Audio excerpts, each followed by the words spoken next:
हाय, इसे ध्यान से देखना। हाँ, इसे इन्फ्लेशन कहते हैं। एक के 1 लाख रुपए की वैल्यू आज के डेट में सिर्फ 27,000 रुपए रह गई है, ऑल थैंक्स टू इन्फ्लेशन।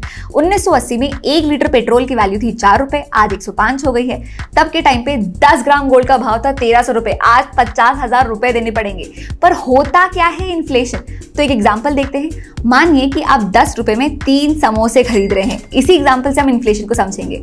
अब इन्फ्लेशन वो रेट होता है जिससे कि करेंसी की वैल्यू नीचे जाती है। आपको सेम सामान के लिए अब ज्यादा पैसे देने होंगे। जब भी इन्फ्लेशन बढ़ता है, आपकी परचेजिंग पावर कम होती है।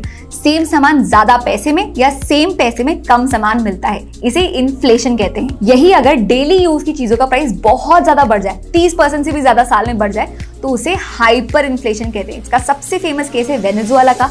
वही अगर चीजों की प्राइस नीचे जाने लगे तो उसे डिफ्लेशन कहते हैं। करेंटली इंडिया में इन्फ्लेशन रेट चल रहा है 7-7.5% का। ऐसे में एक कॉमन इंसान को क्या करना चाहिए? तो ये बहुत जरूरी है कि आपकी इन्वेस्टमेंट्स इन्फ्लेशन को बीट करें।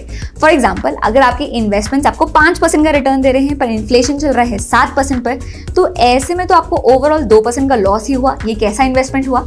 तो ये बहुत जरूरी है कि देश में जो भी इन्फ्लेशन का रेट चल रहा है, आपके रिटर्न्स एटलीस्ट उसको मैच करें या उसे आउट परफॉर्म करें, तभी फायदा होगा, वरना सिर्फ नुकसान हो रहा है। तो फायदा करने का एक तरीका है डाइवर्सिफिकेशन, ग्लोबल डाइवर्सिफिकेशन से।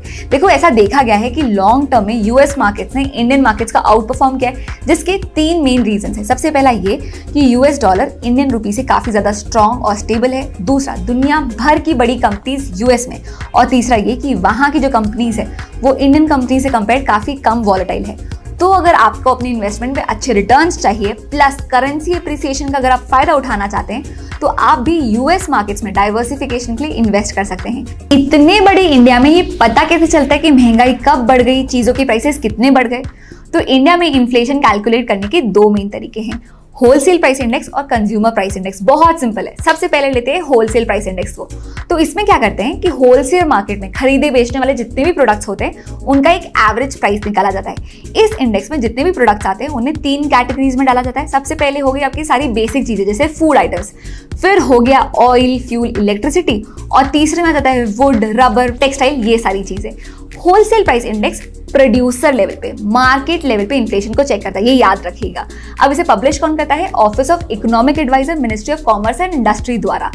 होलसेल प्राइस इंडेक्स के 2 मेन क्रिटिसिज्म है। सबसे पहला ये कि इसमें ना सिर्फ गुड्स आते हैं, सर्विसेज नहीं, सिर्फ गुड्स ही आते हैं। और दूसरा ये कि मैक्सिमम लोग होलसेल प्राइस पे चीजें नहीं खरीदते बल्कि रिटेलर से खरीदते हैं। और इन्हीं 2 क्रिटिसिज्म के कारण आता है हमारा कैलकुलेशन का दूसरा तरीका, कंज्यूमर प्राइस इंडेक्स। तो इसमें अब आप क्या करते हो कि गुड्स एंड सर्विसेज के रिटेल प्राइसेस में जो भी चेंजेस आते हैं उन्हें मॉनिटर करते हैं। मॉनेटरी पॉलिसी कमेटी, आरबीआई, ये दोनों ही सीपीआई कंज्यूमर प्राइस इंडेक्स को अडॉप्ट करती है इन्फ्लेशन मेजर करने के लिए। सीपीआई की भी 4 कैटेगरीज होती है जिन्हें 2 अलग अलग डिपार्टमेंट पब्लिश करते हैं। अब होलसेल प्राइस इंडेक्स क्या करता है? मार्केट लेवल पे, प्रोड्यूसर लेवल पे इन्फ्लेशन चेक करता है। वहीं कंज्यूमर प्राइस इंडेक्स कंज्यूमर पे क्या इंपैक्ट करता है, कंज्यूमर लेवल पे इन्फ्लेशन को चेक करता है। दोनों में ज्यादा डिफरेंस नहीं है।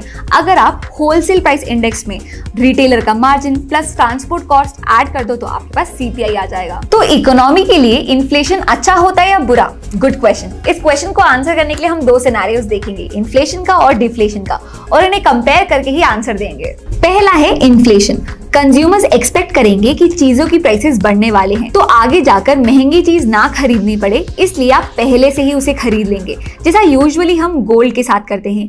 आगे प्राइसेस बढ़ ना जाए इसलिए पहले खरीद लेते हैं। नेक्स्ट, इससे डिमांड बढ़ेगी, फैक्ट्रीज और दुकानें ज्यादा सामान प्रोड्यूस करेंगी, फिर डिमांड मीट करने के लिए वर्कर्स हायर करने पड़ेंगे, ओवरऑल इकोनॉमिक ग्रोथ आएगी।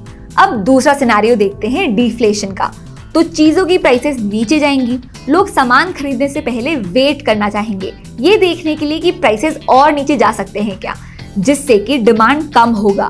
फैक्ट्रीज प्रोड्यूस कम करेंगी, कम इन्वेंट्री मेंटेन करेंगी, जिससे कि फैक्ट्रीज वर्कर्स को ले ऑफ करने लगेंगी, अनएम्प्लॉयमेंट बढ़ेगा।